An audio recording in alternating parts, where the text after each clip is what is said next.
नाम डॉक्टर नजफ़ी बेगम है। मैं सिविल सर्जन आरएमओ सरोजनी देवी आई हॉस्पिटल में हूँ।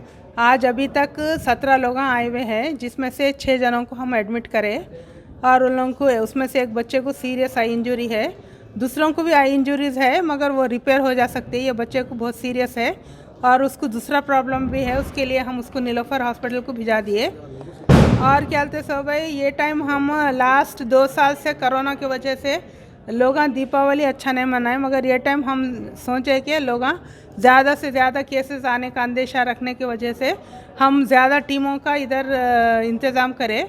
एक्स्ट्रा डॉक्टर्स, एक्स्ट्रा नर्सेस और एक्स्ट्रा हर कैटेगरी के लोगों को रखे हॉस्पिटल में, और पूरे हमारे specialist doctors on call duty पे है। अगर कोई केस रेफ़र करना है तो वो आके इमीडिएटली पेशेंट को देखते हैं और कुछ भी इलाज है जो इमरजेंसी में करना है वो कर देंगे। और पेशेंटों को कल सर्जरी है। ज़्यादातर बच्चे ही है, 2 जने बड़े हैं बस। फ्रॉम 5 इयर्स से लेके 54 इयर्स तक है, 16 इयर्स तक है। आप कुछ मैसेज वगैरह?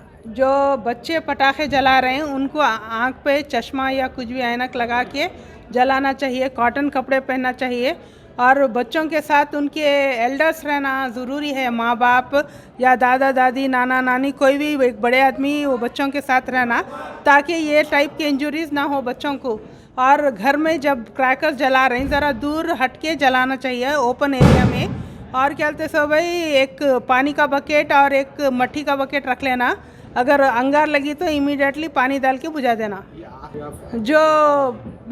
जो बॉम्ब्स पटाखे रहते ना, सुतली बम रहता, रॉकेट रहता और दूसरे ज़मीन चक्कर ये वो रहता ना, वैसा वो बस्ट हुए तो, या अनार वो बस्ट हुए तो उसके अंदर शार्पनेस रहते, जैसा कि कंकरे रहते उसमें या कुछ शार्प मेटालिक ऑब्जेक्ट्स रहते, उसकी वजह से आँख में इंजरीज होते।